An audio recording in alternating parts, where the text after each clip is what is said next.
नमस्कार दर्शक हो.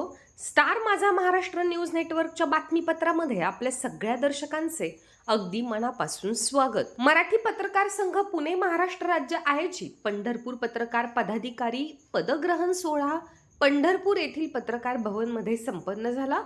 या कार्यक्रमाच्या अध्यक्षस्थानावरून बोलताना पंढरपूर नगरपालिका नूतन मुख्याधिकारी महेश रोकडे यांनी पंढरपूर शहर विकासाबाबत माहिती दिली.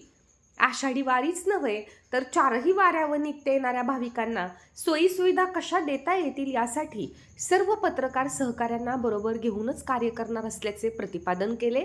तसेच अनेक वर्षे रेंगाळत असलेला पत्रकार गृहनिर्माण प्रश्न लवकरच बैठक घेऊन मार्गी लावण्याची ग्वाहीही त्यांनी दिली.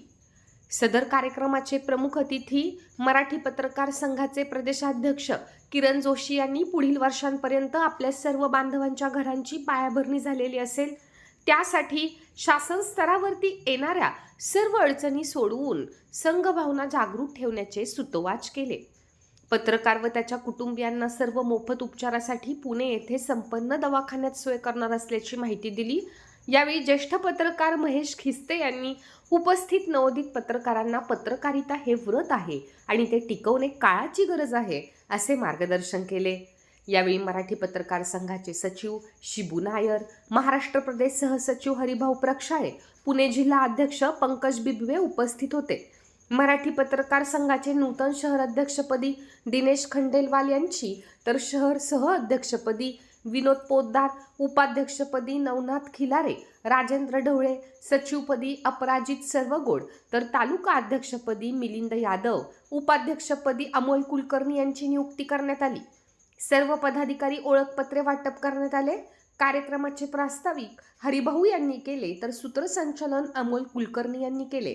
यावेळी अध्यक्ष संजय कोकरे, सहसचिव विकास पवार, अविनाश उत्पात, ज्ञानेश्वर शिंदे, अविनाश साळुंखे, विकास सरवळे, महालिंग दुधाळे, बालम मुलानी, राजू बाबर, सावता जाधव, वनसाळे, दत्ताजीराव पाटील, अमोल माने, सचिन माने, राजेश शिंदे, रामकृष्ण बिडकर, सागर आटकरे, मुजम्मिल कमलीवाले, कबीर देवकुळे, अमोल गुरव आदींसह पत्रकार संघाचे सदस्य व बांधव उपस्थित होते.